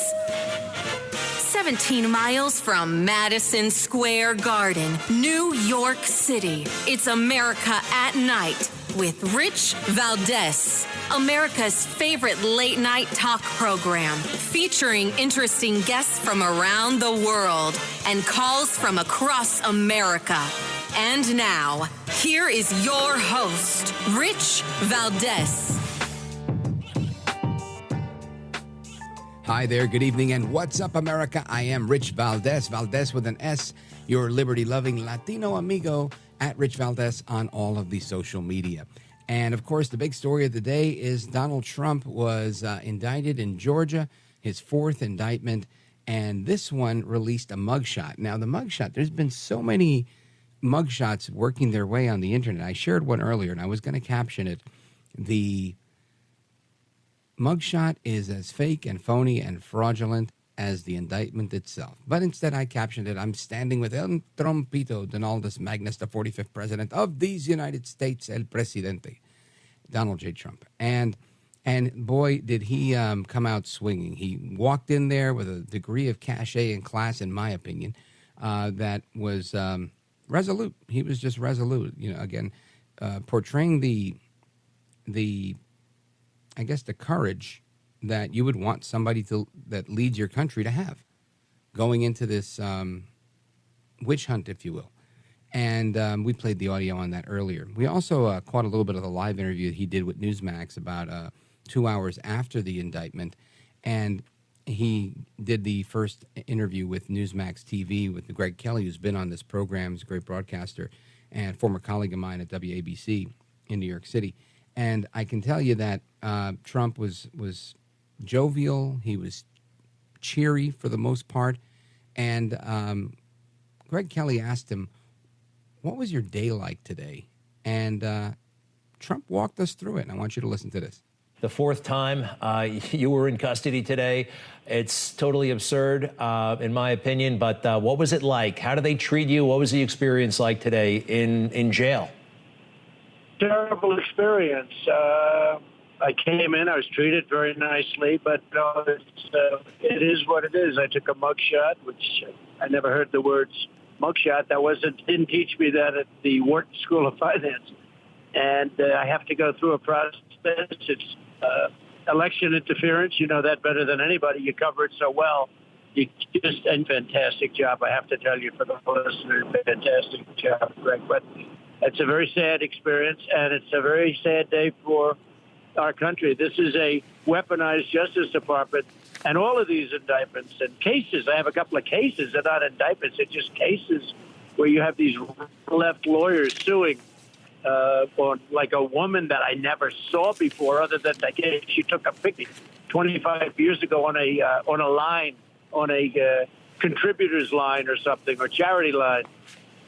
Everything, it's just like one thing after the next. And what they want to do is they want to try and wear you out, which they never do. But they want to wear you out. It's just an absolute horrible thing that they're doing. And I've never seen anything like it.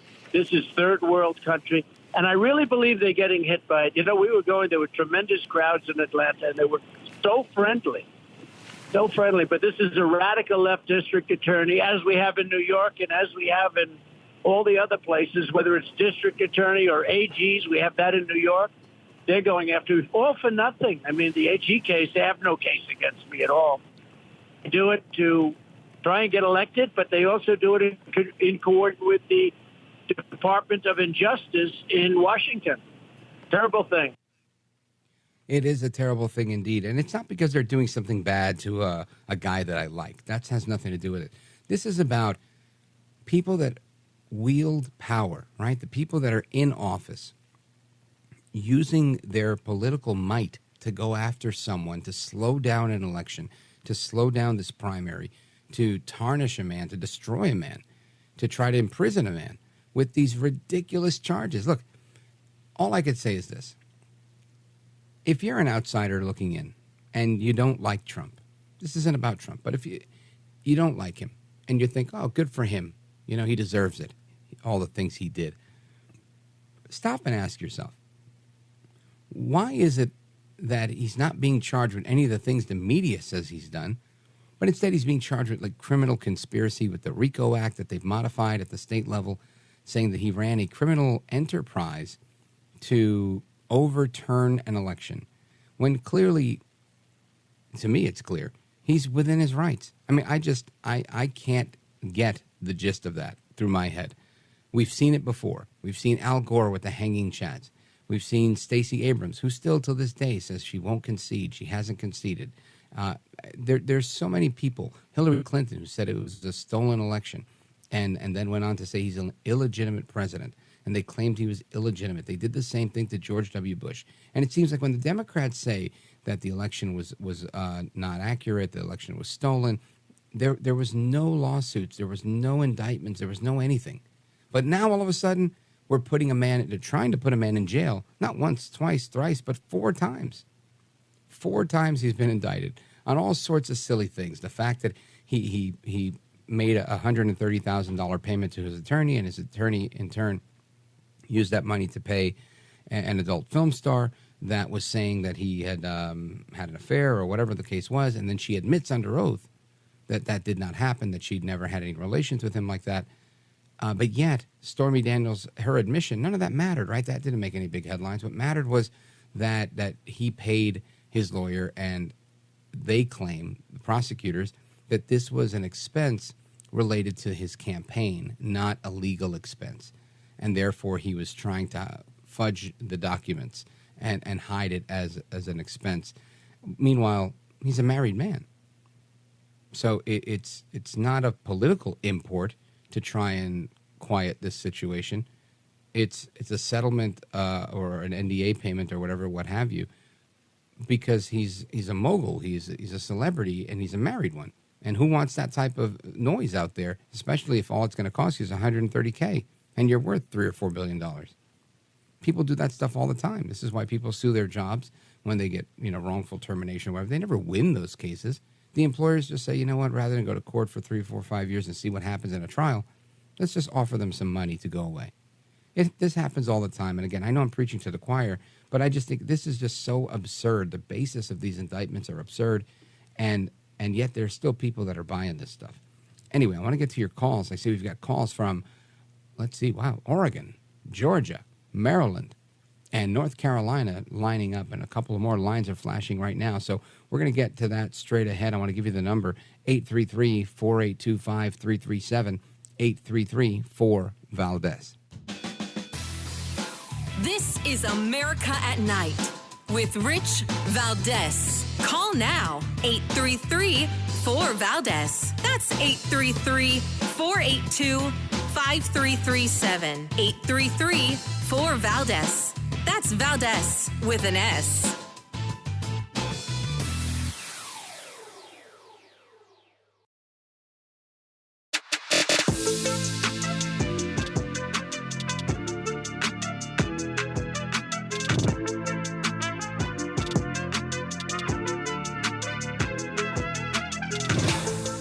Call now, 833-4-VALDEZ. That's 833-482-5337. 833-4-VALDEZ. That's Valdez with an S. All right, America, welcome back. I want to go to the phones we go. Let's see, where do we go? Let's see, right here. Pendleton, Oregon, KUMA. Let's check in with Michael. Hey, Michael, you're on with Rich Valdez. Welcome. Hey, Rich. Good talking to you again, your friend here in Oregon, Michael. I think most Americans have an opinion on the events of today. I feel very bad for President Trump in going through that. In all honesty, I wouldn't want to see President Biden go through that. I wish President Biden and the Democrats well. I really do. But my hope is they'll make decisions that are good for America. To borrow an expression from our friend Jimmy Sala, I listen in the mornings, like a lot of Americans. He has a great show like yours, Rich. And he says a lot of times we're all on the American team. And I wish we could find a way to work together, to try to make our country the best it can be. And I care about all Americans. I think I'm sounding like a politician, but I think, most blacks, most Hispanics, most Asians, most whites are really good people. They're just trying to do the best they can. And, and that's like me. I'm trying to do the best I can, be the best I can be to help my country. I support the police, our first responders, firefighters, brave men and women that do those jobs. I think they need our support every day. That's my take on that. But like I said, Rich, it's a sad day for our country. And I think about other countries, foreign countries, how they're looking at this. And it's like, Rich, what's happened to our country? And I turn to you for your input. Well, listen, I'm with you on that one. I think that this is there's been so many sad days for our country, and I say that with a bit of a heavy heart and kind of like no mas type of attitude, right?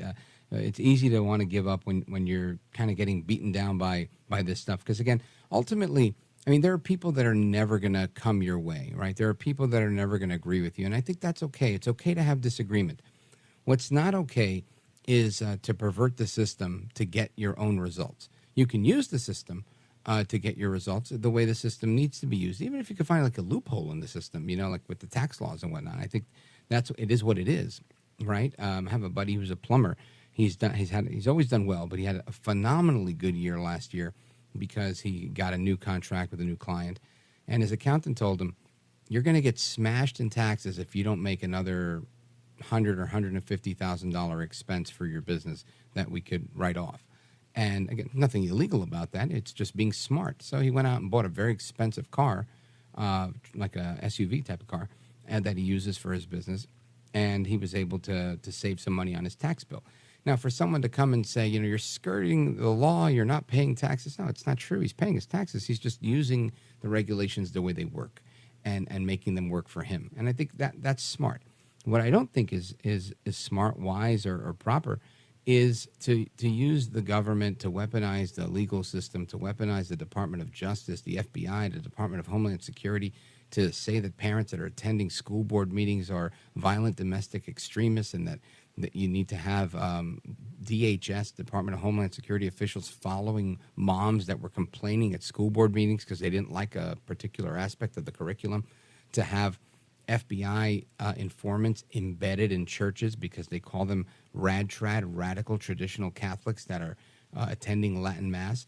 I think all of these things are egregious, not the least of which is using the FBI to illegally obtain not a wiretap, but a surveillance from the FISA court to spy on Trump.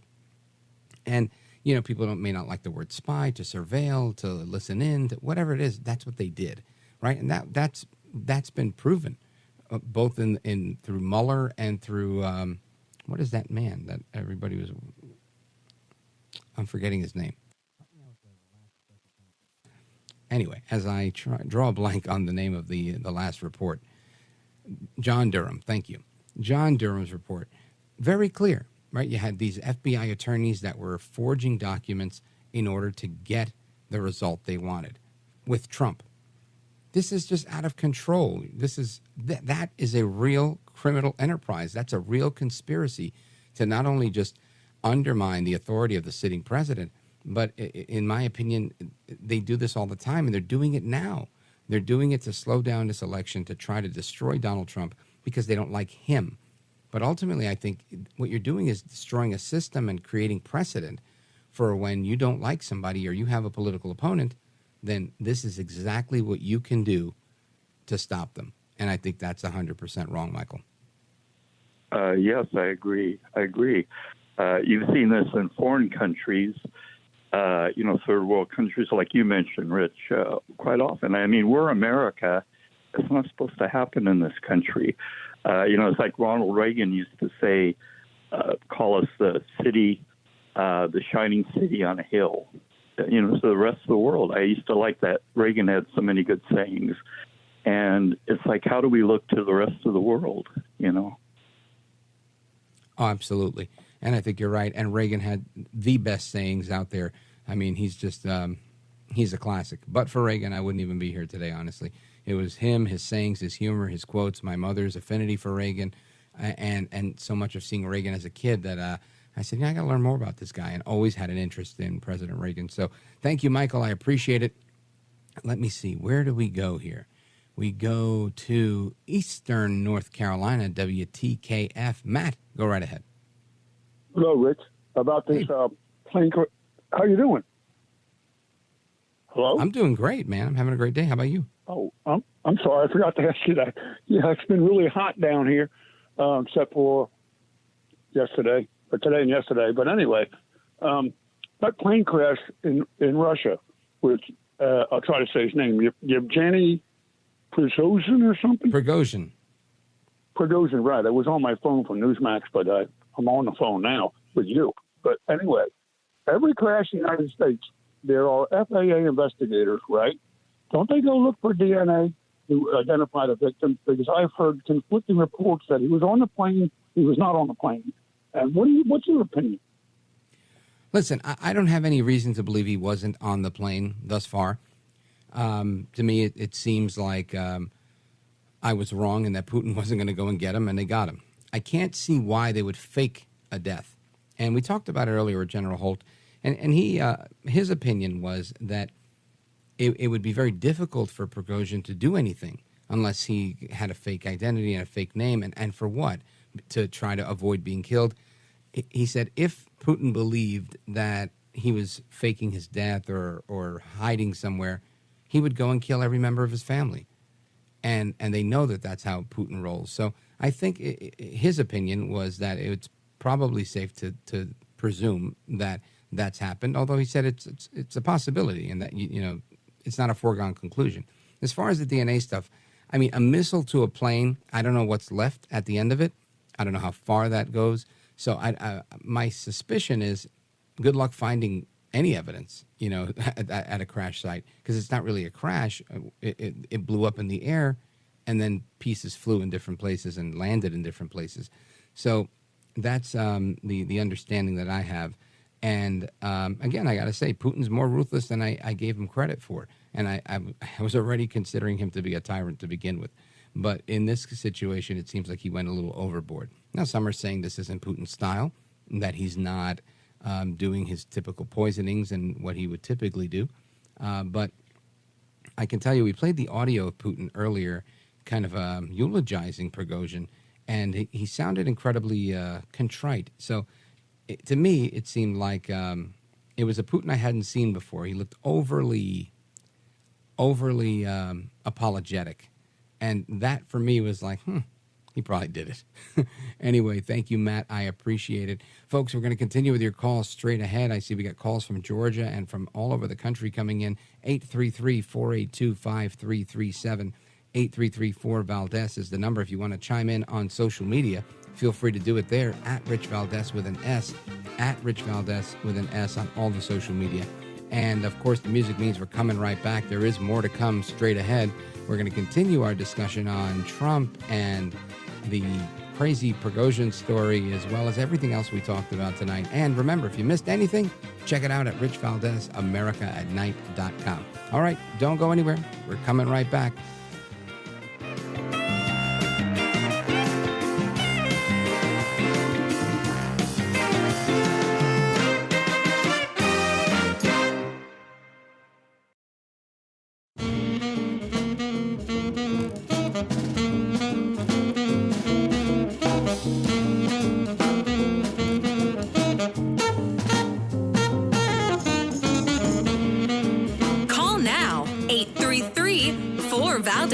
That's 833-482-5337. 833-4-VALDEZ. That's Valdez with an S. Yevgeny Prigozhin appears dead. Yeah. Today. Suspiciously, his plane fell from the sky, which is the type of thing that many people have been predicting for some time. As a presidential candidate, what do you think is the right message to be sending about Vladimir Putin? Well, the right message about Vladimir Putin is he's a war criminal, and you have a 1 in 11 million chance of dying in a plane wreck. And 2 months after Prigozhin tries to overthrow Vladimir Putin, he just miraculously falls out of the sky, and there's somebody happened to be in a field recording it. Come on. This is one more example of how you cannot trust Vladimir Putin, and we should be doing everything within our power to help the Ukrainians win the war. And win the war means pushing the Russians out of all of Ukraine, to include Crimea and the Donbass. This is something that Joe Biden doesn't believe in. And for 5% of the DoD budget, the United States of America has been able to help the Ukrainians dismantle the Russian military, and we haven't had to send our sons, daughters, or spouses. To me, that sounds like a pretty good deal. The issue is not about the size of the support, it's the speed, and we should be getting all the equipment to the Ukrainians in order for them to win this war. Okay, that's Will Hurd. I think, I don't know if he's still in Congress, but he was a congressman. If he is, I don't know why they keep electing him. Anyway, he was on CNN today making this statement, and this is one where I agree with him in so much as, you can't trust Putin. Putin is a little insane in the membrane, if you will. Let's go to John in Cumming, Georgia, WDUN. Go right ahead. Mr. Valdez with an S. How are you this evening, sir? It's Valdez, but yes, I'm doing great. Thank you, sir. All right, Valdez. I apologize. Nonetheless, I have been not listening all night, but have been paying attention to TV and stuff. A couple things on my mind real quick. Starting with Trump. I mean, geez, for him, I'm in an Atlanta suburb, okay? So for them to even aggravate themselves and then mugshot him, come on, give me a break. He ain't going anywhere. But more importantly, in the United States, if it's a criminal charge, over 6 months of jail time, then you have to have a jury. There is no jury in the United States going to find 12 out of 12 going to find him guilty on any of the 91 charges that are going on. It's unfortunate what they're doing. I think it depends on where you have the case. I don't know Fulton County. You might know it a little bit better than me. I know that these cases, like the one that Jack Smith brought, that case is going to be heard in Washington, D.C. And I think in Washington, D.C., you can definitely find 12 out of every 12 that are going to go against Trump, because clearly they're going to do what they can to pick the jurors that they want. Even if his attorneys don't approve, I think he's the deck is stacked against you in D.C. But maybe you're right in Fulton County, and I hope that's the case. But I still believe in the Supreme Court. I think no matter how politicized they have become, they've messed up a few, but they've gotten a few right. And I can't see them being the ones that are the final arbiters of jurisprudence in America and saying, no, we're going to let all these excessive prosecutions go. And they did so in the past, and we've seen it with Jack Smith's record, and I think we're going to see the same thing again. And in fact, that's, I think, why they picked Jack Smith, because he's like an expert in bringing these cases that can get a conviction and then get overturned. And they said, that's our guy. That's exactly who we need. We don't care if he really goes to jail. We just need to make it look like he's going to jail. And when he doesn't go to jail, we'll say he skirted justice yet again. This guy is a criminal. But I think I'm hopeful that you're right and I'm wrong on that one. Well, only 2 states in the United States, Louisiana and some other state, have that particular clause. But I'm no lawyer, so we'll go with that. The second thing that was on my mind is, we're screwing around with Ukraine. Now, in World War II, after reparations and what have you, we insisted that Germany, for example, had to repay us back for loaning them rebuilding. We're giving away all this money to Ukraine while in the United States our people are starving. We've got the issues in L.A., San Fran, wherever, New York, I guess, up in your neighborhood. Okay, probably downtown Atlanta, for all I know, of these starving people. In the meantime, we're giving us this stuff away. That is insane, because Sleepy Joe is sitting around, screwing around. If I were him, I would pick up the phone and say, wait a minute, with all this nonsense that happened yesterday with the jet that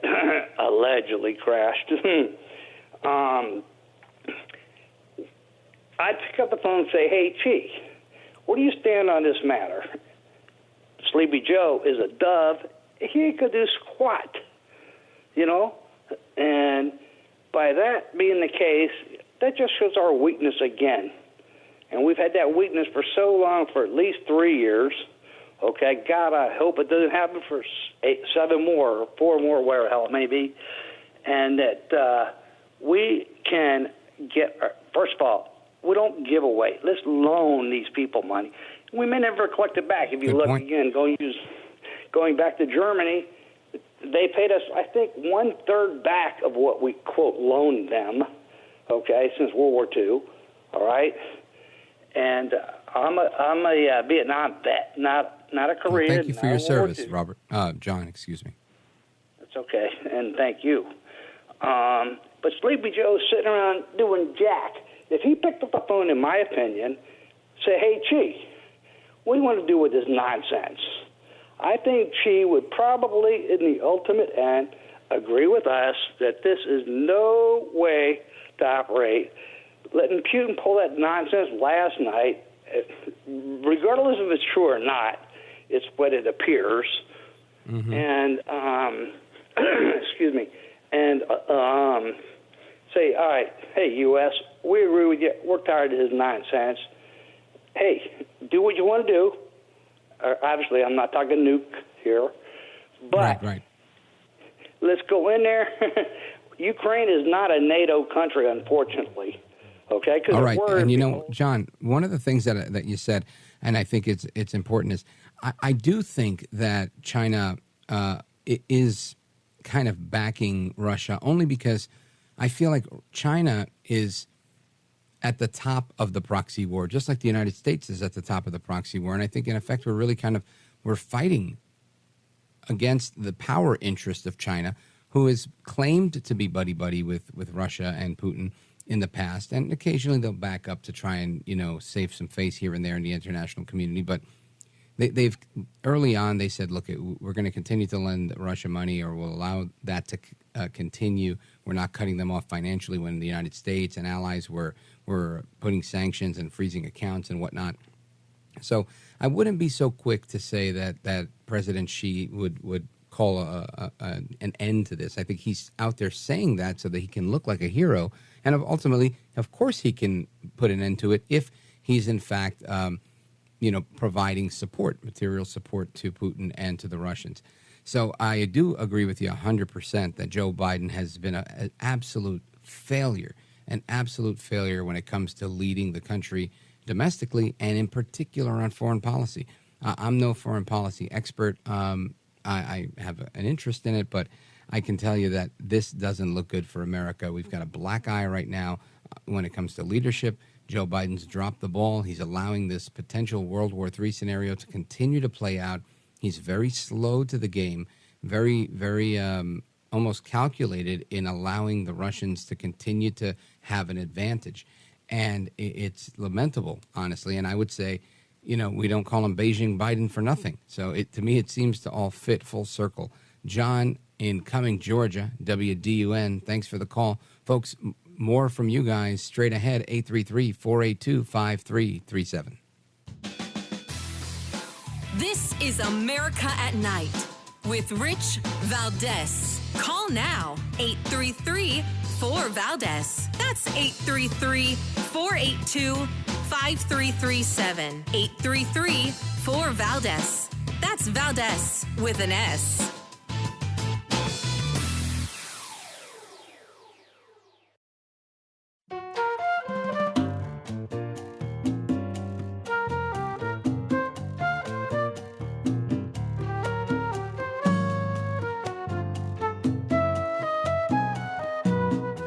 Well, Mr. Valdez, you have one of the greatest shows that radio's ever had. America at Night with Rich Valdez. Call now, 833-4-VALDEZ. That's 833-482-5337. 833-4-VALDEZ. That's Valdez with an S. All right, familia, welcome back. And we continue with our discussion. In last night's debate, there was a commentary from Ron DeSantis, and he was discussing what is going on in Ukraine. Check this out. Is there anyone on stage who would not support the increase of more funding to Ukraine? We would not support it. Europe needs to step up. I mean, I would have Europe step up and do their job. Mr. Ramaswamy, but you're saying you would not too, Governor DeSantis? I will have Europe pull their weight. Right now, they're not doing that. You would not support and I think we need to do, and I think our support should be contingent on them doing it. And I would have support in China to be able to take China and do what we need to do with China. So that's what's going on there. Of course, we've been discussing the missile that shot down the plane carrying, I think, 9 members of the Wagner group, the mercenary group that's been wreaking havoc in Ukraine on behalf of the Russians, and then walked out in a power play, in a coup, if you will, against Putin. And everybody's saying he's going to be dead soon. Putin's going to get him. And I said, he's fake, he's phony, he's fraud, he's not going to do it. Well, and I knew he would do it, like that he could do it. I just didn't think he was going to do it because of the distraction with the war and whatnot, and Wagner having so many troops at their disposal and popularity with the people. But I underestimated Putin, and Prigozhin's dead. He's dead. And again, some people say we don't have DNA, we don't know, don't believe the hype. Fine, I can go with that too. But as of now, it seems like he's dead. And according to sources that we've had on this program, it seems pretty accurate. So let's go to the phones. Robert in Charleston, South Carolina, WTMA. Robert, go right ahead. Yes, I just wanted to let you know that don't count on Vladimir Putin to do what he's always done in the past. What he does, and I lived in a city in Dresden for 17 years after he lived there for 5 years, and I knew a lot of people knew him. I could have easily gotten to know him, but I didn't because I knew we had opposite ideas. But in any case, I just want you to know that what he does is he looks at a situation, thinks about it very carefully, and then puts business before pleasure every time and does what he thinks is in his best interest, regardless of what that may happen to be. This guy, for all I know at this point, could be alive and well and getting ready to be a totally different person with a totally different identity if he and Putin had worked it out. It's not probable, but it's certainly possible. And to give you an idea with regard to the relationship between Fidel Castro and the Soviet regime, they tried to get rid of Fidel Castro once. I don't know if you know about that. They tried to murder him and to assassinate him. And what happened was he caught them because he used their own tactics, counterintelligence tactics, and caught them red-handed. And he said to them, if you guys ever try this again, you're out of here. And they never tried it again. So with him, they came to an agreement. I had a friend. His name was Sergei Motorin. He was a double agent to the KGB, CIA, and they caught him when he got back to Moscow. They arrested him right on the spot. As soon as he touched the ground, they arrested him and at the airport. And I talked to friends of mine who were spy masters in Germany, and they told me, "Don't worry about it, Robert. He's probably a plumber in Kansas right now." Plumber in Kansas. Well, Robert, there was a lot there. What I can say is, I know I wasn't aware of that, but I know there's always been conflict. And the Russians have tried to puppet Castro for a long time and essentially did. They funded so much of that operation. And when they didn't, then Castro turned to his acolytes to kind of fund him. Like, what is this guy who's no longer around? He banged on the desk of the United Nations and he said, "Sulfre." You remember that? After George Bush had given a speech, his name, Hugo Chavez, right, from Venezuela. And he was another one that was funding much of what was happening in Cuba. But I think you're right in your assessment that Putin could do anything. And now that I know you guys were practically best friends, it makes all the more sense that he's not going to lose. He's there to win. And I always knew that. I just didn't think that he would take the shot that quickly, and it seems like he did. So I was wrong on that front, and I appreciate the call. Robert in Charleston, South Carolina, WTMA. I want to talk about marriage. There's some new stats on marriage that are out, and I think they're pretty interesting. Probably some of it obvious, but some of it that still needs to be discussed. So, folks, don't go anywhere. We're coming up. We're going to talk about marriage for a second before we go. 833, what is the number? 833-482-5337, 833-4-VALDEZ. This is America at at Night with Rich Valdez.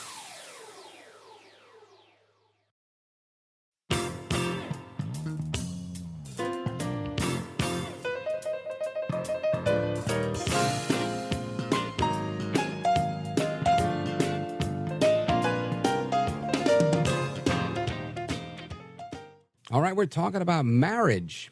And like the song says, I just want to get married. Well, apparently, while the song is saying they just want to get married, marriages are failing in 2023, mainly because of a lack of support. And that's named as the main cause for the road to Splitsville. And marriages fail for many different reasons. And there's this study out in Forbes that surveyed 1,000 Americans who were divorced or in the process of getting divorced, and they did this to figure out why marriages are failing. Based on the data, it gave a little bit of insight into what's going on. And the number one reason that they came up was a lack of family support, a lack of intimacy, too much conflict, and financial stress. Now, I guess these are all known, especially if you're divorced. I was married once for just shy of 10 years, and I can tell you, I don't know if these were the reasons or not for me, but I know these are things that I heard a lot about. And I'm wondering, is this thing on target? Is it off target? Is this the real road to Splitsville? Is it really a lack of family support? Maybe one spouse not supporting the other, or families not being involved? The cause that's listed here is a lack of support, and saying that this is what's principally causing marriages to end. And that couples who divorce don't always recognize these problems as signs that their marriage is in trouble. In fact, 21% of the respondents said that they disapproved of their spouse or their spouse's family's disapproval or friends was a sign that the marriage was at risk, despite the fact that a lack of family support was a leading factor in 43% of divorces.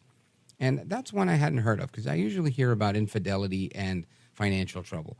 But a lack of family support wasn't it. So this lack of family support from family members is the most common reason for divorce. However, there were many other reasons for unions to end, with, varying reasons on all sides of the spectrum.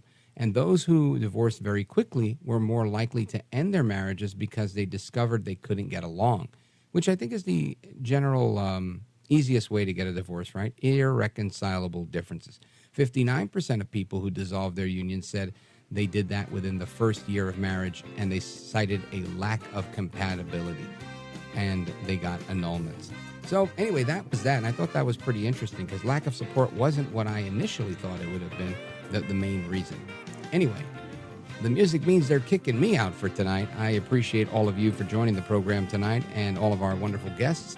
I want you to stay tuned to this station, because there's more to come straight ahead. And of course, take care, good night, and God bless. Hasta la próxima. Until the next time, I am Rich Valdez.